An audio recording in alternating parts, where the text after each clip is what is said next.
Farina, a one-time Chicago cop who, as a popular actor, played a cop on Law & Order, as Detective Joe Fontana, has died.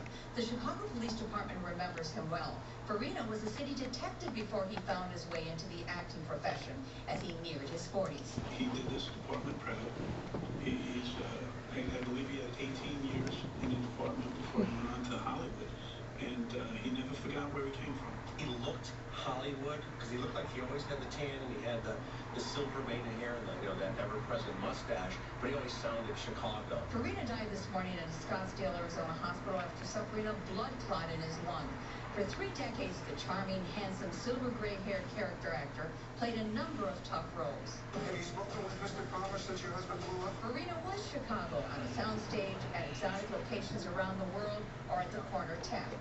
Get Shorty's Bones, Barboni, Midnight Runs, Jimmy Serrano, Lieutenant Colonel Walter Anderson in Saving Private Ryan, the visionary Decker of Bleacher Bums, a character who always bet on the Cubs. He created the acclaimed movie The Last Rites of Joe May, about a wounded soul meant for greatness who lost his way. And let's not forget the HBO series Luck. Dennis loved Chicago and came back here often. I would do everything in Chicago if I could, but I like to get out of town myself. Farina was comfortable in films, on the stage, and on television. He loved shooting in Chicago, his hometown. I believe that I'm the luckiest guy in the world, and I wake up and I just thank God for everything that's happening. I don't take anything for granted. While Dennis Farina took pride in his work as an actor, he considered himself lucky to be part of the acting profession and never took it for granted. His first film was the 1981 action drama Thief, directed by Michael Mann, who he had met through a mutual friend while still working for the Chicago Police Department. Farina is survived by 3 sons, 6 grandchildren, and his longtime partner, Miriam Cahill. He was Chicago's warrior. Karen and Linda, back to you in the studio. You're right, Chicago's own. Teresa, thanks very much. And now, bring on the blue. Prince William and the Duchess of Cambridge have a new baby boy. Just moments ago, President Obama issued a statement congratulating the Duke and Duchess of Cambridge. The baby was born at 10:24 this morning, Chicago time, weighing in at 8 pounds 6 ounces. Prince William was there in the room for the birth. This baby now is 3rd in line to the throne. Breaking tradition, the palace announced the birth through a press release, but the traditional way that you're just looking at now, with a piece of paper detailing the baby's gender, weight, and time of birth. Later, it was put on that easel outside of Buckingham Palace. There's no word yet on the baby's name, but that announcement is expected or hoped for within the next few days. Odds makers say that people are now putting their money on the names James or George. And royal watchers in the Chicago area are cheering the news of this royal birth. ABC 7's Evelyn Holmes is live with more reactions to the birth of the royal baby. Evelyn. Well, it is true. The royal baby is indeed here, and Chicago is truly ecstatic.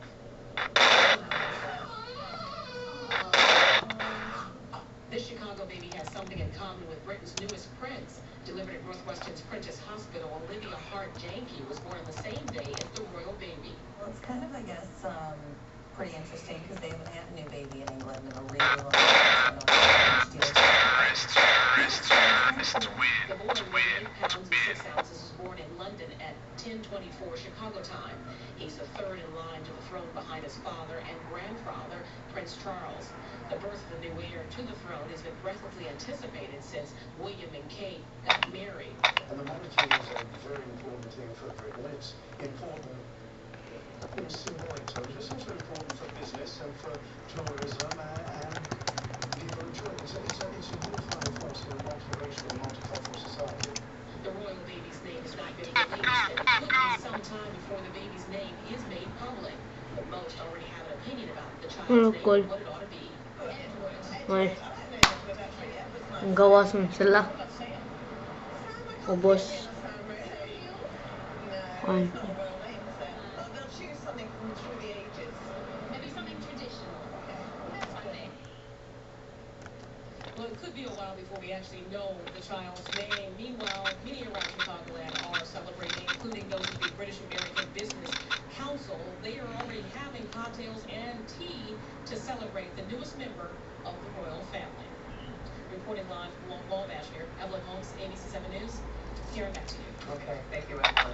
And for more on the royal birth, tune in to World News for more live coverage from London on today's Big News. Some other news here, the Metro Board was supposed to have a special meeting today to look into those allegations of patronage, but it didn't happen. At issue are comments made by outgoing CEO Alex Clifford, who had said that he was pressured to hire people because of politics and then was let go because he wouldn't do it. Former Assistant U.S. Attorney Patrick Collins was going to be hired by Metro to look into that, but that's not going to happen either. The Metro Board has issued a statement that Collins' law firm revealed a possible conflict in handling that investigation. The parents of a 6-year-old boy buried alive earlier this month in an Indiana sand dune are talking for the first time about his miraculous rescue and recovery. Nathan Waisner fell into a hole at the dune in New Valley July 12th. It took rescuers 4 hours to reach him buried under 11 feet of sand. He's now recovering at University of Chicago Comer Children's Hospital. And today his family released new pictures, one shows him out of bed with his father, and the other shows Nathan listening. In their first TV interview on NBC's The Today Show this morning, Waisner's parents said that it was their faith that kept him the ropes. Frantically wanting to get to home, and the sense of calmness held me tight just to focus on what we needed to do that day. And express our gratitude now for the rescuers and the nursing staff and everybody that's helped bring Nathan back to us. And there's good news for the prognosis. Nathan could be well enough to go home later this week.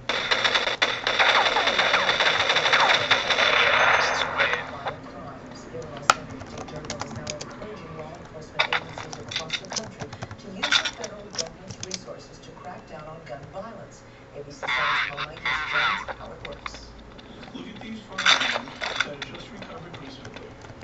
One of them is a .45 caliber semi-automatic found off the streets of Chicago by police during the past week. Like all guns confiscated in Chicago, it'll undergo a trace to determine origin and first buyer. Police departments will trace the guns they seize. Earlier this year in the South Suburbs of Auckland, sheriff's deputies found a plastic container filled with nearly 100 guns. None of them had been traced, but some had apparently been stolen, including the police department and the for starters, other than Хорошо стреляешь, парень. Парень.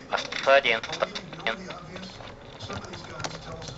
Бомбу вижу.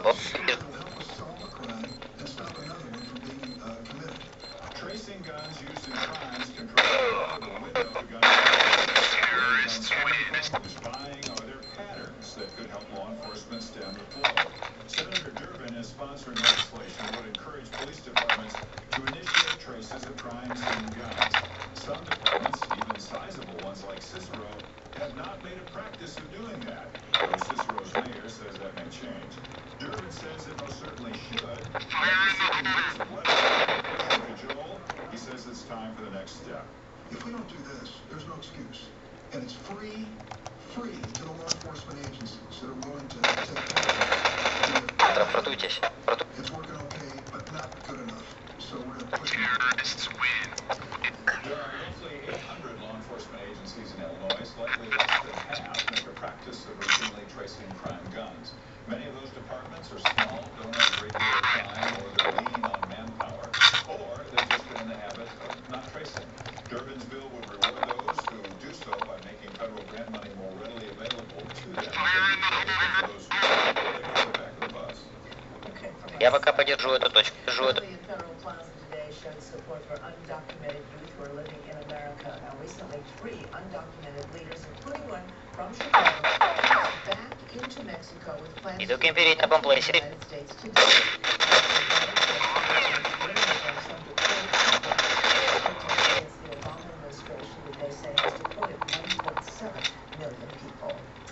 The Illinois Tollway launched a mobile website today that puts the iPass account in the palm of your hand.